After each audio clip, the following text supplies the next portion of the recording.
Minerva refuses to intro this episode. It's your turn, love. I'm going to say, welcome to Free Mind. But I can't see a thing in the sky.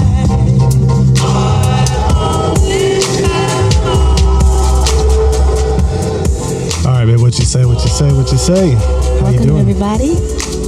Welcome, everyone. Welcome back. Thanks for tuning in. Yeah, thanks for tuning in again. We got some good feedback from last week when we got kicked off of YouTube. So, or, not kicked off. That's not surprising. Yeah, the episode down, violated expert consensus. That's going to be another video. You'll want to check out our formal apology to YouTube. So, but anyways, this week, just want to hop on the Disney stuff. We're right in the thick of crazy busy, right?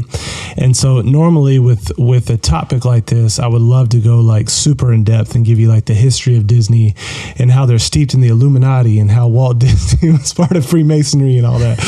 But we're just going to skim the surface today because I don't want to go too deep if I can't back it up with the facts and with the knowledge. And so, yeah, so I'm just going to play some of the actual leaked videos from this past week. Some of them you might have seen, but just in case you hadn't, hopefully there'll be a few here that you can have them on a one-stop shop if you're trying to talk with someone and let them know what Disney's doing. Before we do that, I want a couple housekeeping items. What are our housekeeping items?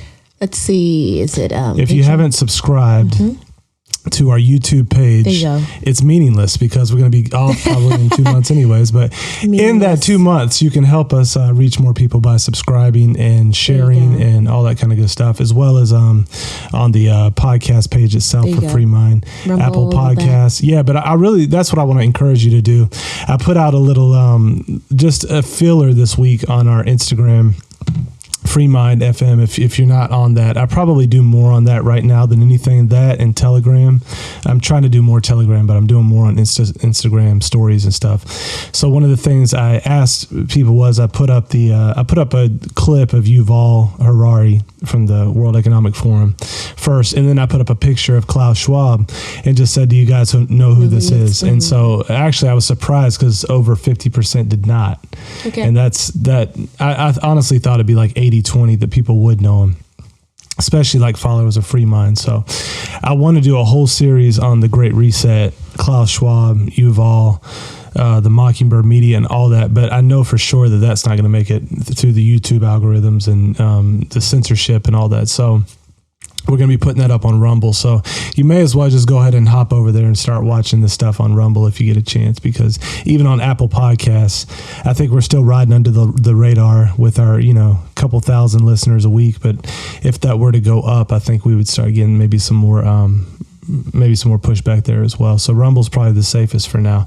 But I wanted to, before we hop into our memes of the week, I wanted to just quickly, again, I'm trying to give the understanding of how this stuff, how we've come to see it work over the years when they're trying to push a particular thing, usually that thing being some kind of narrative that's actually not true, at least distorted, maybe completely false or somewhere in the spectrum there.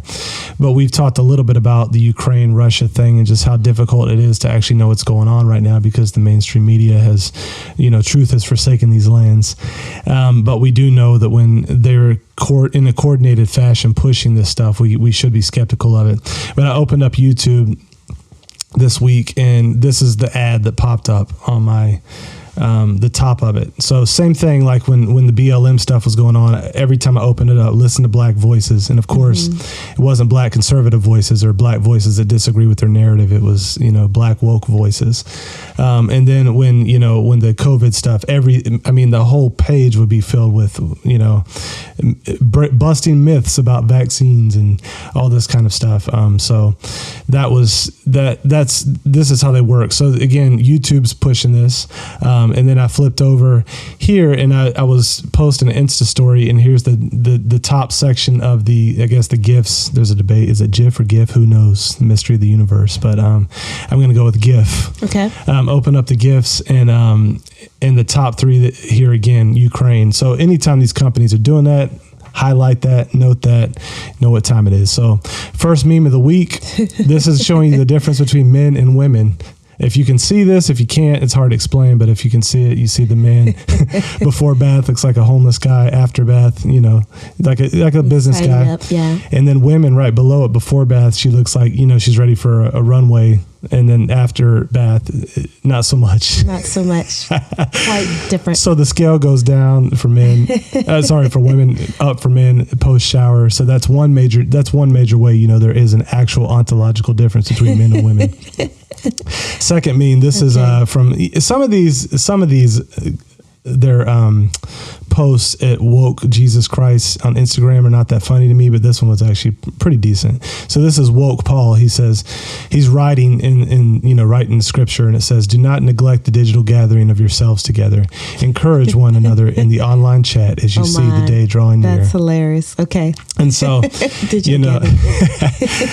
good stuff there. And then the last meme of the week here is Babylon Bee, and it says Clarence Thomas receives invite to celebration of first Black Supreme Court justice. First, heavy on the first. Yes, and so good stuff there.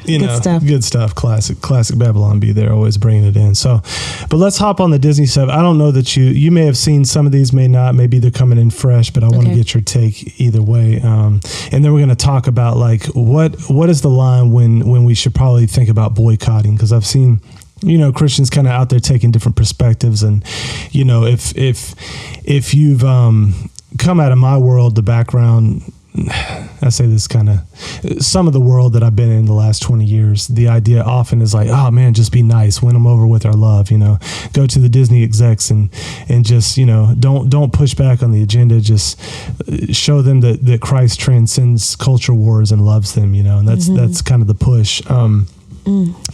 Of course, we've been talking about pietism, and sometimes passivism can be conjoined with that, and it can be intellectual passivism, can be a form, like a sub-branch of general passivism.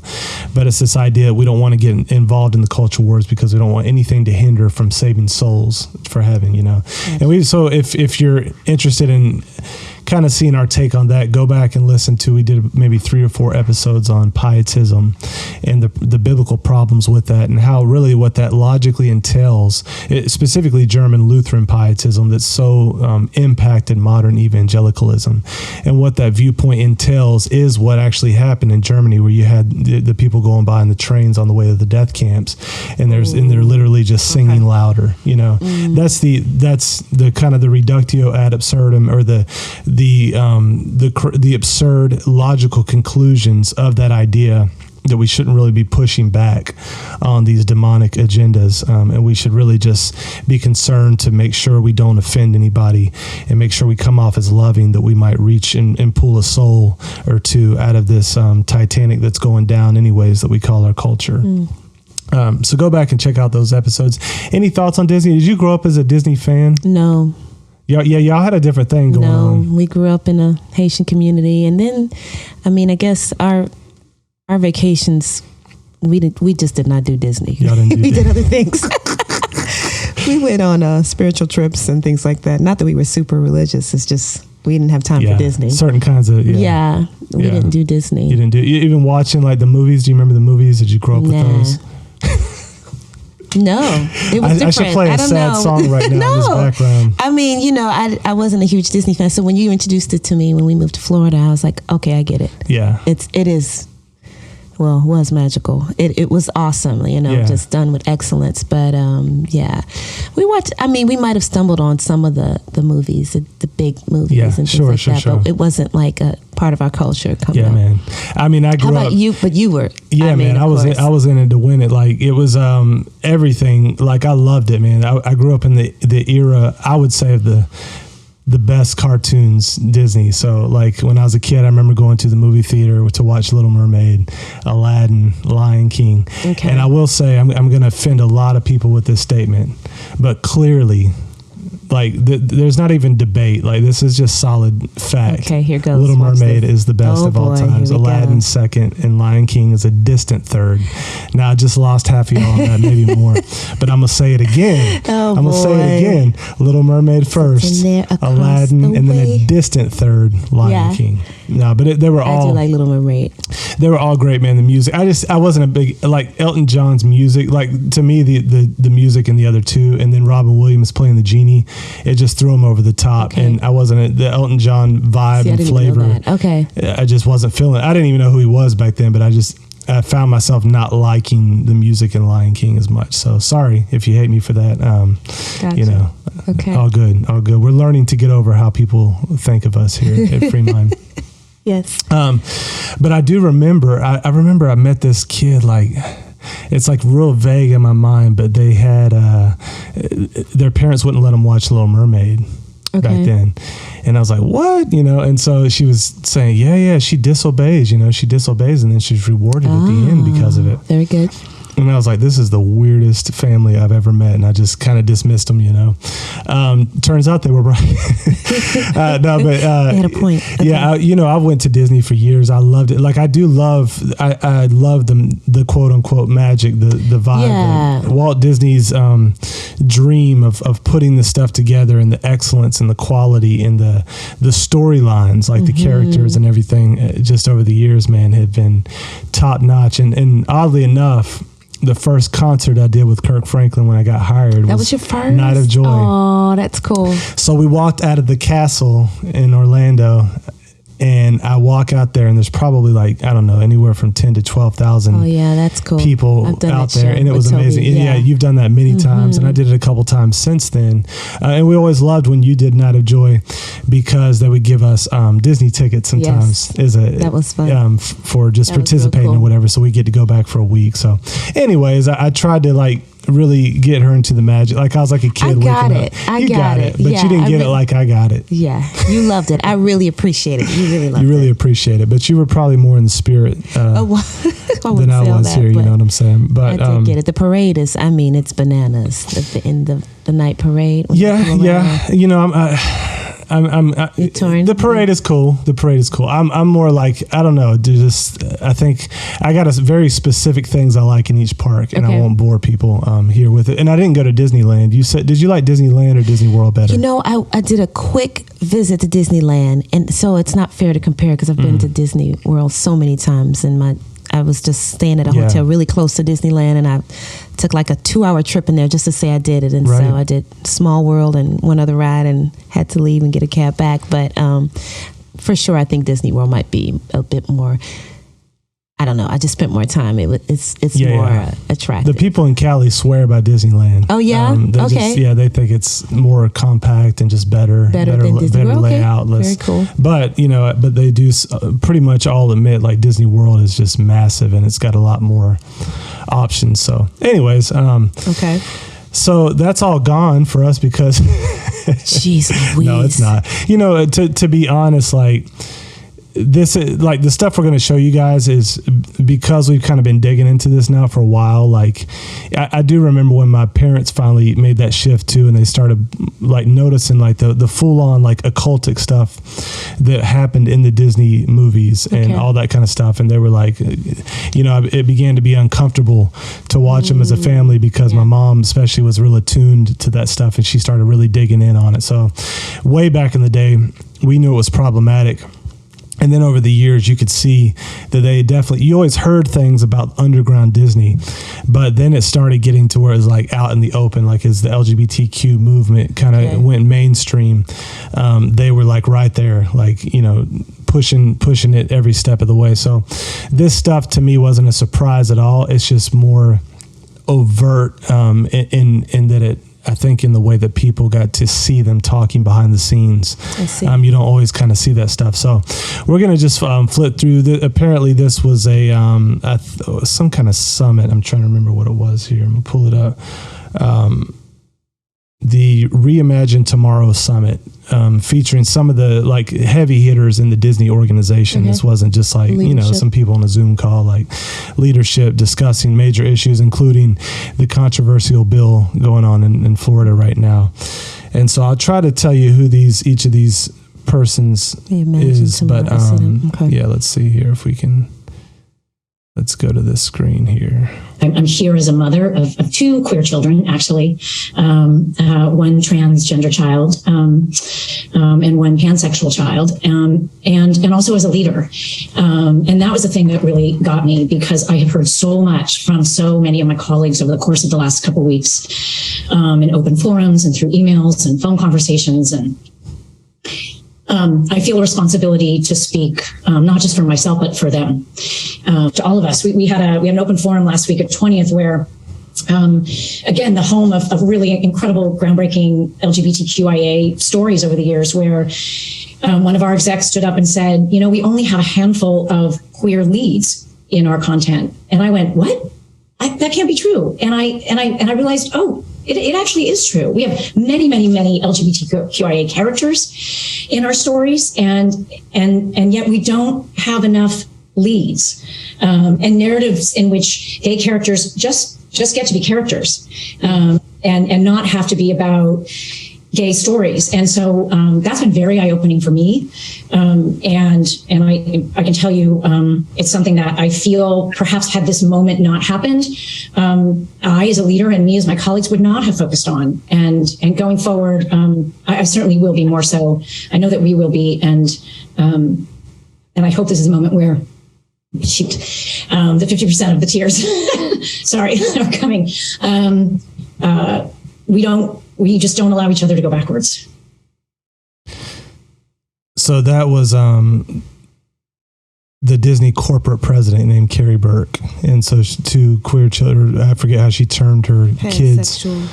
And you can see, what does she not want to go back to? The so-called dark ages of, Western Christianity, or, the Christian worldview, or the time before sexual anarchy was normalized, basically. And so she's saying, oh my goodness, we only have a handful of queer leads in these places. So we want to center these people, and we want to do it so much so that it's normalized to the fact that we're not even trying to promote an agenda, but it's just baked into the cake of everything that is Disney. Does that make sense? Yeah.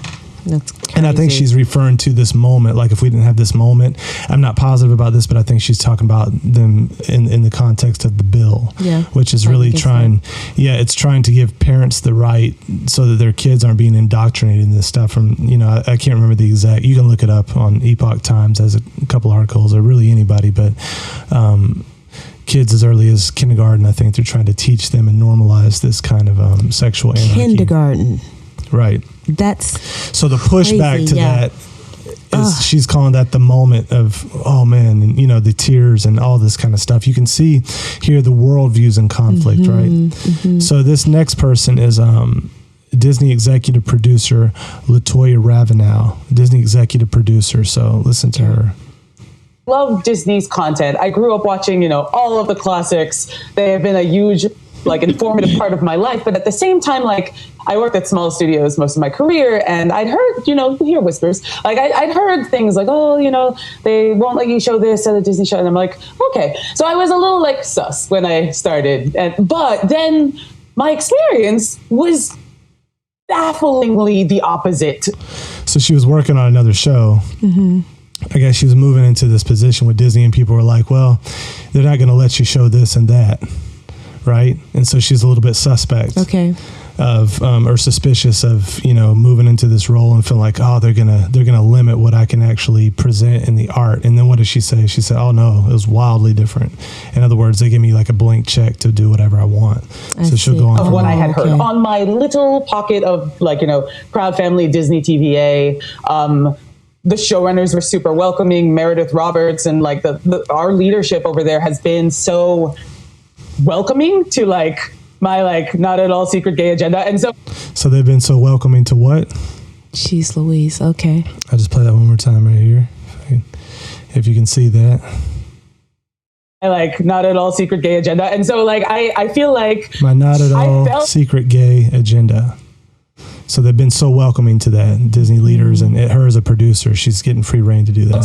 It was, maybe it was that way in the past, but I guess something must have happened in the last, they are turning it around. They're going hard. And then all that like momentum that I felt, like that sense of I don't have to be afraid to like, let's have these two characters kiss. Let's in the background. Like I was just where. What kinds of two characters kiss? Of course. Yeah. So clearly you see, we felt all this momentum, like it's something that turned around. Hey, turned around for good. I could, just basically adding queerness to like if you see anything queer in the show, I'm proud family. But like I just was like, no one would stop me and no one was trying to stop me. So the devil is busy. This woman here is Disney's diversity and inclusion manager, a lady by the name of Vivian Ware. We no longer say ladies and gentlemen, boys and girls. We've provided training for all of our cast members in relationship to that. So now they know it's hello everyone or hello friends. We are in the process of changing over those recorded messages. And so many of you are probably familiar when we brought the fireworks back to the Magic Kingdom. We no longer say ladies and gentlemen, boys and girls. We say dreamers of all ages. Wow. And here's, you can see all, if you're watching this, you can see some of the different folks. I don't know if this is the whole crew here speaking, but there's 8 of them kind of on different Zoom screens and an interpreter, sign language interpreter. So I think this guy's going to speak here a little bit. Had the privilege of working with the Moon Girl team for the last 2 years, and they've been really open to exploring queer stories. And so I put together like a tracker of our background characters to make sure that we have like the full breadth of expression.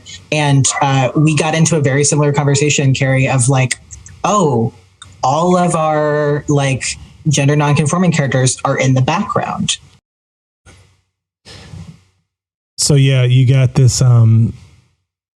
You can tell. I mean, this is why it's been here for years, but to hear it said out loud, right, is shocking. Okay. And I just got two more little videos I want to show. We'll chat about it a little bit here, but I think this is a higher up basically apologizing because he's getting pushback, I believe, for not making an overt fight against this bill. That's my kind of rough, surfacey understanding. Don't quote me on that, but watch this apology. I pledge to be a better ally for the LGBTQ plus community. Apologize for not being the ally that you needed me to be, and committed to ensuring that our company lives up to its values.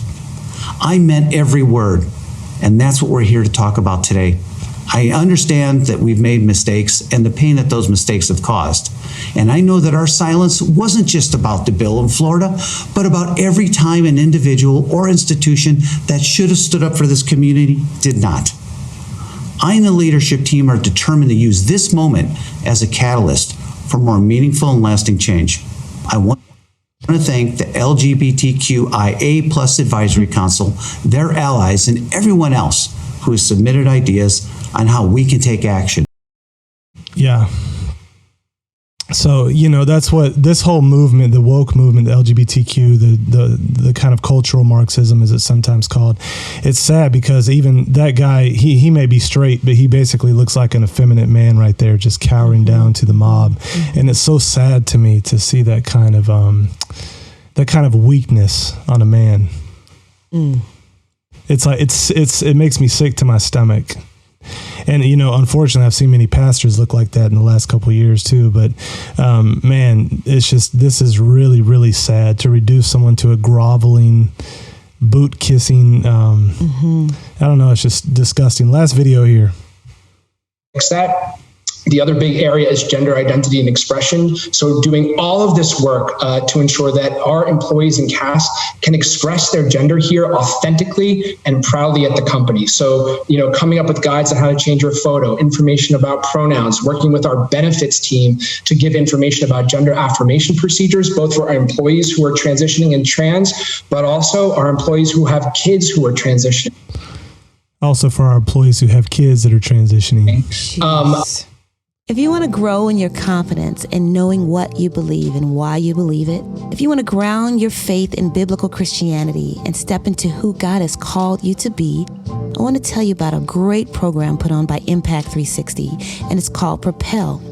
Propel is a 1-week transformational leadership and discipleship experience where high school students gather together to be grounded in a biblical worldview as they learn how to follow Jesus, have a godly influence, learn how to disciple their peers, and boldly live out their faith in their daily lives. So they're having 2 sessions this summer. The first one is June 19th through the 25th, and the second one is June 26th through July 2nd. These programs fill up really quickly, and I promise you, you will not be disappointed. So we'll put the link below if you're interested in looking into it, and we'll see you this summer.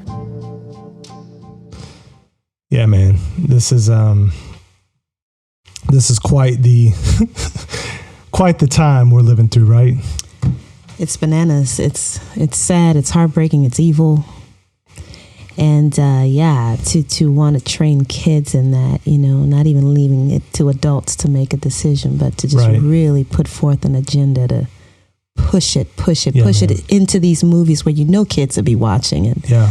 So it's just heartbreaking. Yeah, and really, man, that's why I kind of get so kind of worked up about this, because this isn't merely evil and wicked. Like the sexual anarchy movement among adults is evil and wicked, and it distorts God's creational norms. But to take the institutional powers and utilize them to victimize kids, man, like if we don't stand up and do something, it's on us.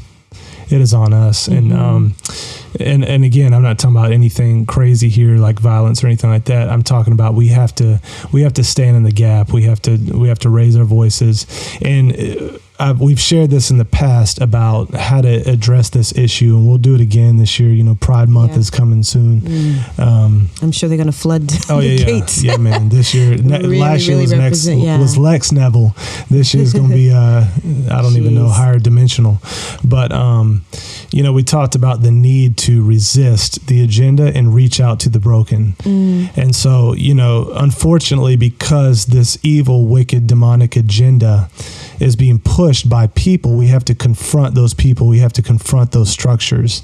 That's part of what it means to do spiritual warfare. There's a reason, pretty much all the prophets were killed and the apostles were resisted, many of them killed, imprisoned, because it wasn't just because they were saying, man, Jesus is, a nice Lord of your heart. You can worship him in your heart and in your mind. It's privately, and it shouldn't spill out to public interactions and public policy and all that kind of stuff. It was always, it wasn't primarily a political announcement of the kingdom. It was primarily spiritual, but it had political implications, and those political implications is what always got them in trouble, because they said Jesus is Lord, Caesar is not. In essence, I'm not going to bow down to your tyranny when it's either anti God's law or anti speaking the truth of the gospel.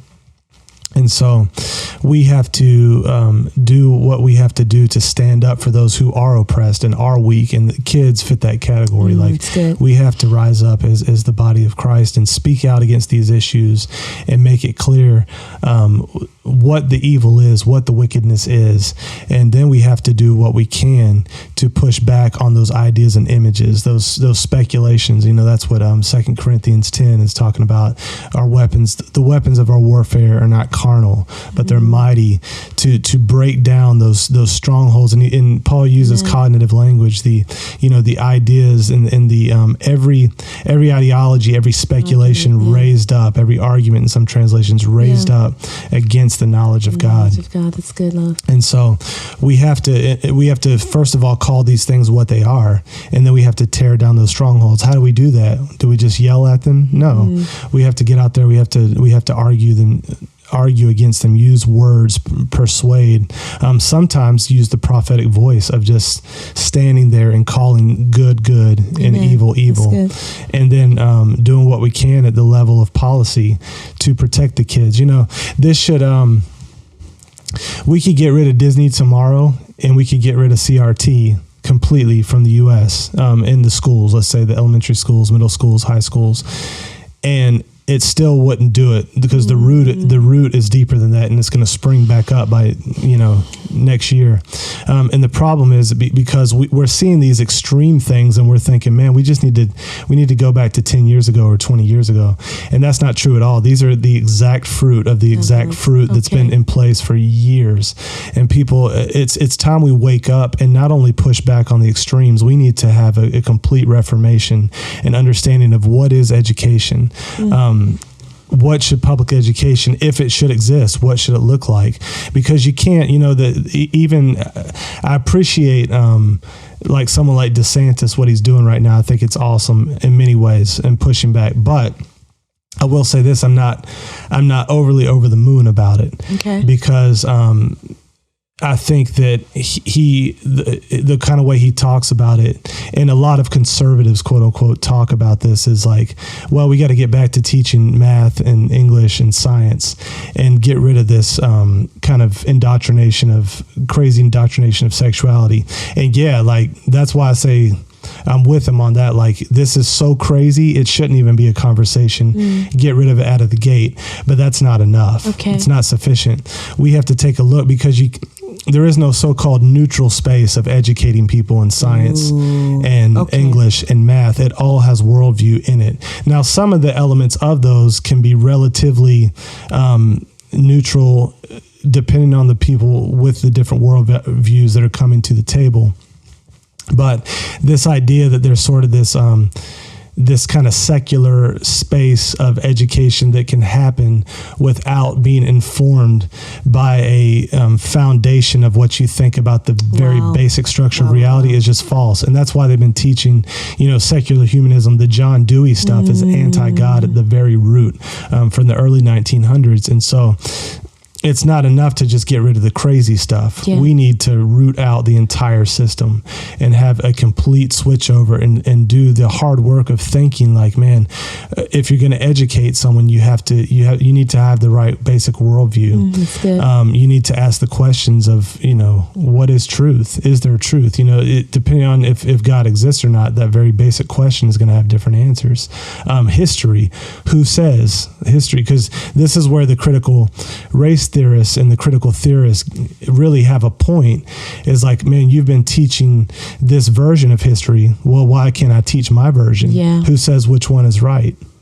Well, if you don't have an objective framework to appeal to that's rooted in an omniscient God that actually designed our brains in certain ways and gave us tools to do historiography, then you really do just have a power play. And so then there is no good reason really to argue that you should teach this version of history rather than that. There is no objective truth to appeal to. Even math, like that's why they're teaching this woke math now. Like you would think, man, if any subject could be safe from worldview differences, it would be math, but actually not. Math, right? And so really you'll understand as you dig into this stuff that even math does have presuppositions. Modern science has presuppositions that are rooted in Western Christianity. And so this idea that you can throw out Western Christianity and keep science is foolish. And that's why the African American Museum said that the scientific method was an instantiation of white supremacy, because they define white supremacy as basically Western Christianity. And they understand that is the scientific method is part and parcel of that way of thinking. So I think this is the idea that, so just do a quick summary on this. Sometimes conservatives are making this mistake, like we want to go back to modernism or the Enlightenment. But the problem is modernism and the Enlightenment, at least in the broad sense in which I'm speaking, automatically funnels into postmodernism. Okay. Because if you lose God and you lose the Bible as a source of knowledge, then you lose all the other elements of knowledge as well, because we just become one more species in this long line of blind evolution, pulling power plays on the next group within the species or different species outside of themselves. So anyways, that's just a quick note. There's like, we got to push back on what we got to push back. Like you got to fight the battles that are here. This one, it shouldn't even be a battle. It's so crazy. It's so ludicrous that we shouldn't even have to do a podcast on something this crazy. But we do got to push back on that. But don't make the mistake of thinking, man, if we have that victory, that we've done enough. This needs to be the catalyst to help us go way back to some of the reformational ideas at the very beginning that birthed the better parts of American civilization. And so, anything else you want to add to any of that, babe?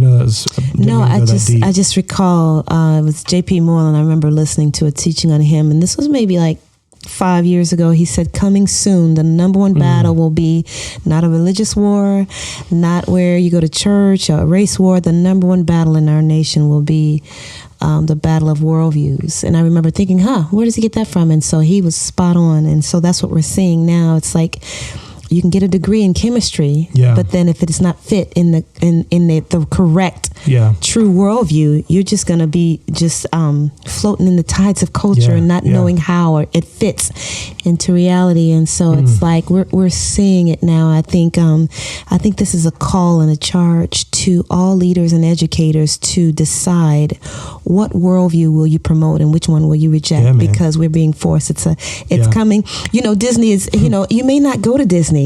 And it may not even be a part of your life ever. And so that's just one example of how worldviews are spreading across our world. It's like you won't be able to escape it. So we will eventually all have to choose this day soon who we're going to serve and who we're going to bow to. No, for sure. And, when we do our Rumbles episodes on Disney where we can really talk. Yeah, I see. We'll see how they are connected to, like, they're at the top of this thing and why it is that so much of what they do permeates much of the media. Okay. And, no, I think you're exactly right, though. We have to ask, because we keep saying this I almost said this season, it's not whether, but which. It's not whether or not someone's going to impose their morality. It's which morality. It's not whether or not someone's going to impose their religion or worldview. It's which worldview or religion. And so this idea that we can go back to this kind of like America, quote unquote, where there was everybody kind of agreed on these basic secular principles, that was at best just an illusion. Because what they were doing was they were in that process of borrowing the better parts of the Christian worldview that they liked, and trying to cut off the root of that flower and keep the flower. Jeez. That's what Os Guinness always calls it, a cut root society. Western civilization is a cut flower society. And so for a while, the flower still looks good, right, in the vase, but it's on its way to dying. Yeah. That was even America for many, many, many years in the 1900s. And to the idea that you can go back to that it's foolish at best. And that's what I worry about sometimes with conservatives that get all up in arms about these issues, but don't understand that it's much deeper than this. So how do we approach this? Many different ways. We said, we got to do something. What do we do? Right. I appreciate Sean Foyt. He's been out there fighting the good fight now for a couple of years in many ways.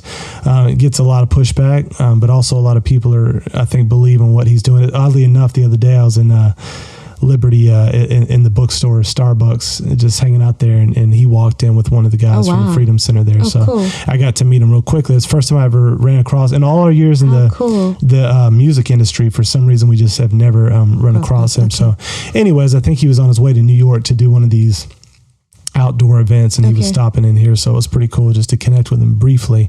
But here's what he had going on with his this thing at Disney. I'm gonna play it here from Instagram.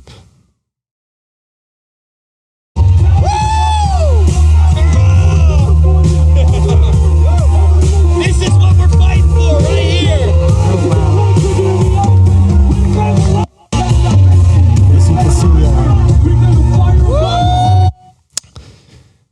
You can see Disney in the background there, and just you can hear them worshiping. There's something on it, praying, right? Yeah. And that's the primary way we go in this. And the pastor of our church was talking about this morning. Like, we can't politics in the sense of just being polis, the city, ruling the city. obviously Christianity will impact that, but it has to be from the right direction. It starts with the inner man. It starts from the inside. It starts with renovation of the heart, and then impacts everything from marriage to our jobs to the society around us. And so this idea that we can just kind of go and merely correct it at the political level is just misguided, and it's not how they did it in the scripture, and it's not going to be effective, because you'll get basically what you get in the establishment GOP right now, which is just progressives going off the cliff at 100 miles per hour and the GOP going off that same cliff at 50 miles per hour. So where they were, GOP was against gay marriage, now they're highlighting people that are same-sex mirages or marriages with adopting kids and as heroes because they agree with them politically.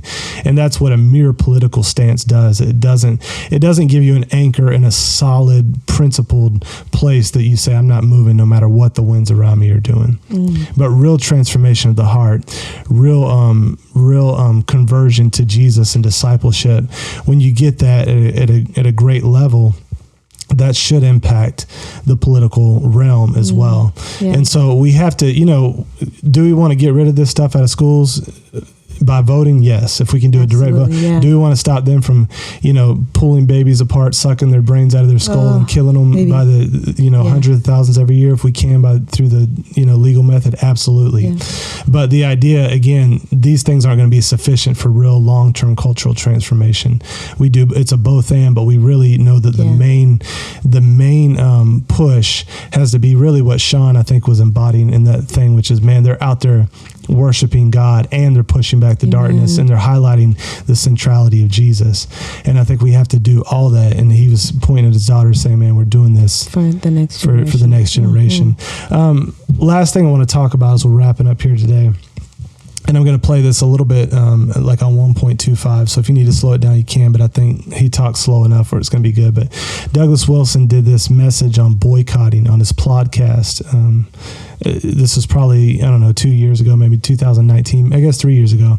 I played this a long time ago on one of our podcasts. I don't know if you remember it or not. Okay. But it's worth revisiting in this context, because we want to ask, like, what do we do with this? Do we boycott? Just for me personally,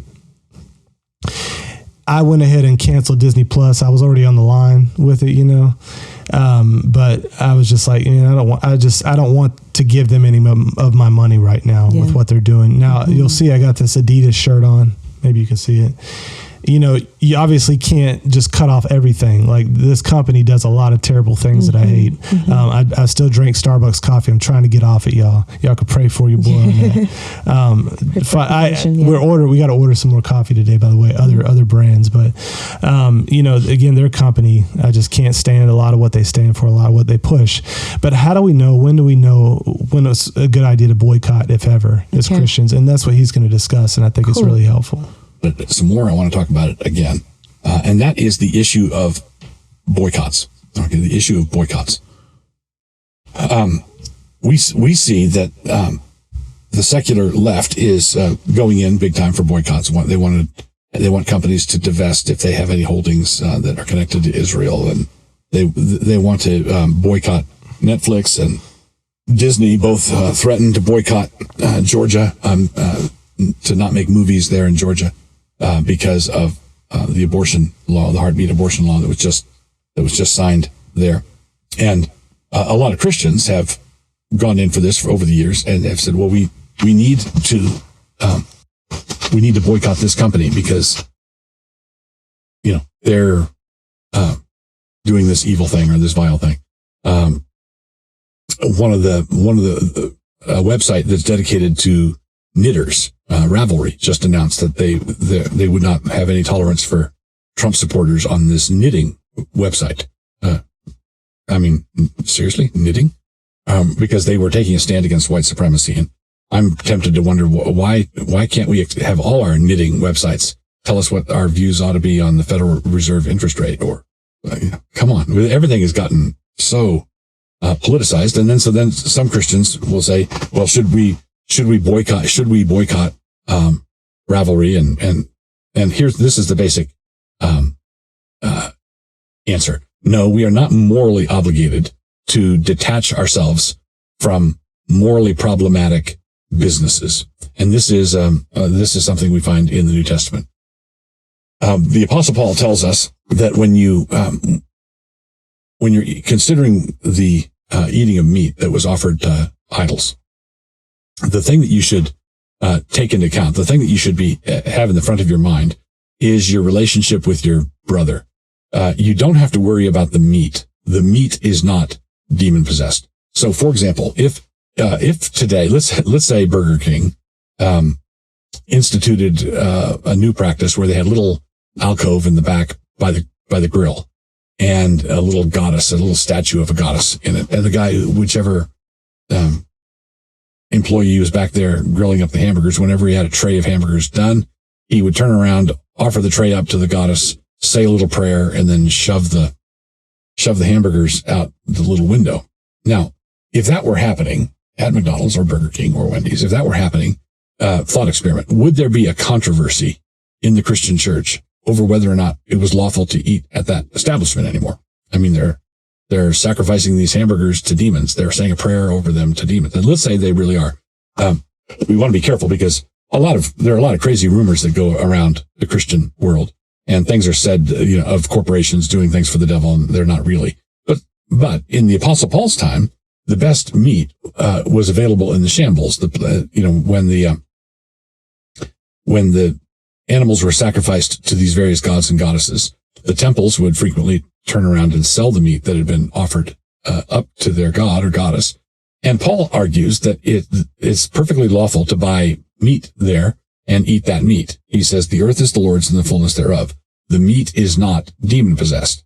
But he goes on, if you are eating this meat that was offered to an idol yesterday afternoon, and you're eating it at your Christian potluck, Christian barbecue today, and you have a guy at your potluck, you have a guy at your barbecue who was just converted last week, and he was converted out of the worship of that particular goddess, and he cannot disassociate the eating of that meat from the worship of the goddess.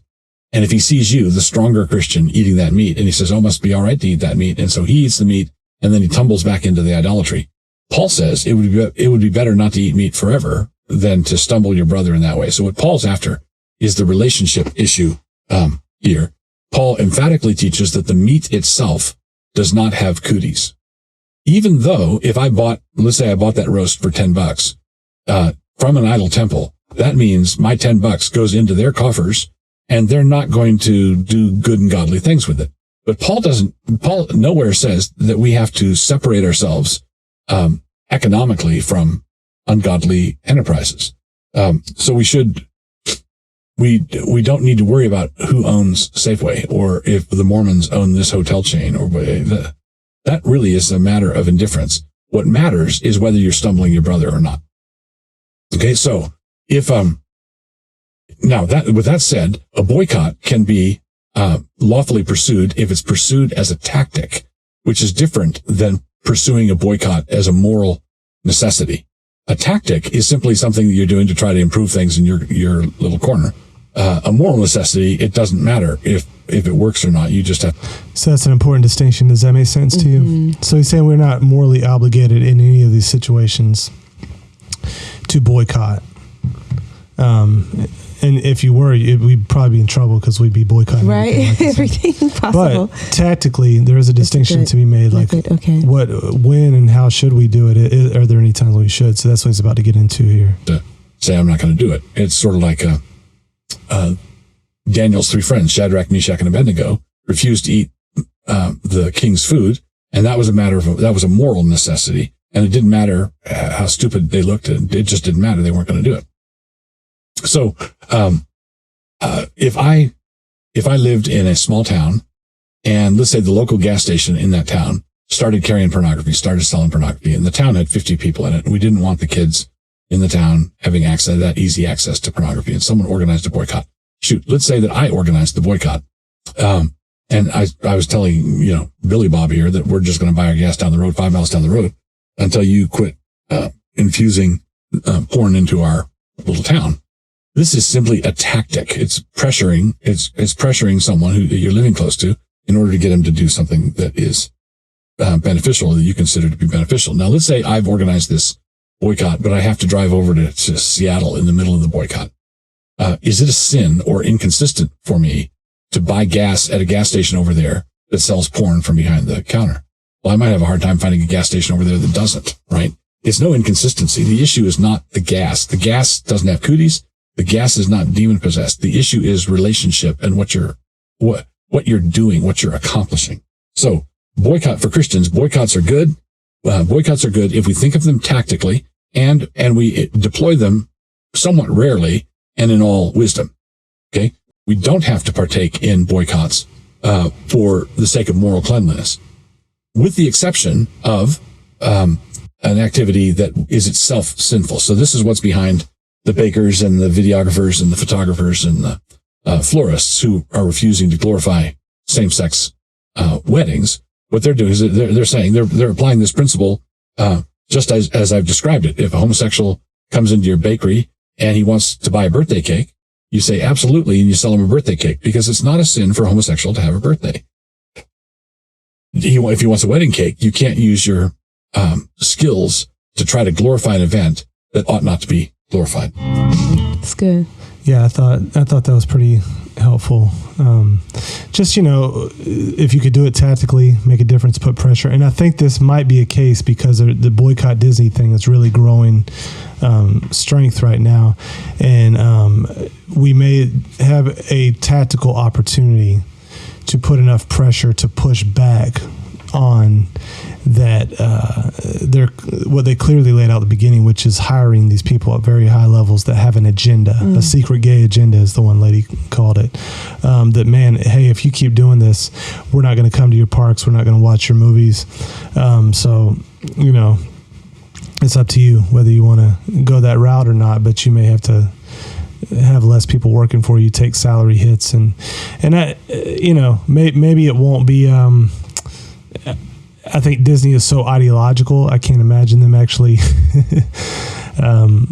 They'd really have to take a big hit to respond. But maybe it's possible. I mean, money, as Granddaddy said, money talks, but the bull walks. Yeah, I'd like to see the effects of their decision this year alone in sales and support. And I wonder, and cancellations. I've seen some people post that this cancels my trip to Disney.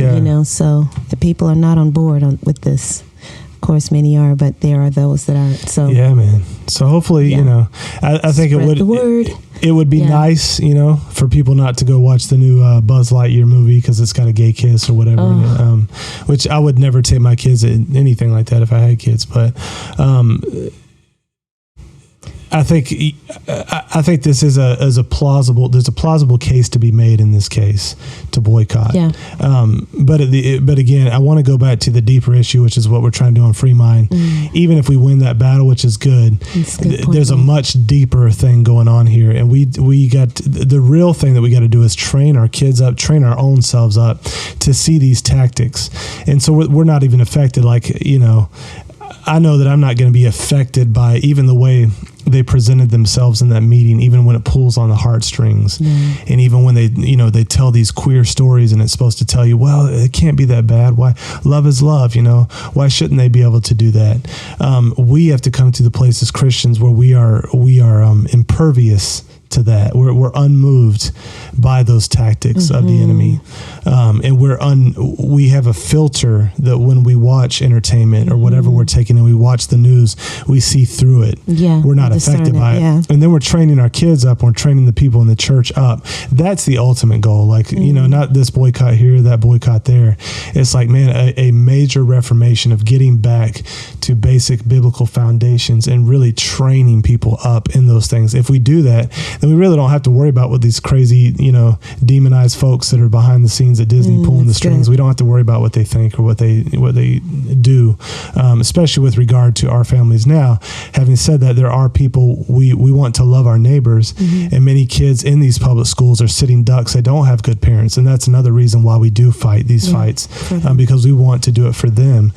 They don't have the tools to fight back off this stuff, and they're going to be formed in this context where they're reading these library books. The guy was talking at a church a couple weeks ago about the school board debates that we're having about these certain books they had in the library that were really promoting pedophilia and all kinds of crazy stuff. LGBTQ, I can't remember all the letters they call it now, but manner of darkness, bestiality, even. When you think of the kids that are being subjected to that don't have good parents, they don't. We do have to stand in the gap for them, as we do the larger kind of long-term work of training our own minds, being transformed by the renewing of our minds, so that we know the good and perfect will of God. We can live that out, and training up those around us. So that's all I pretty much got today. You got anything else you want to add? No, the more we learn the ways of the Bible, the more we can discern. Yeah. We don't just learn from culture, take our cues from culture, but we have to immerse ourselves in the world, in the Word of God,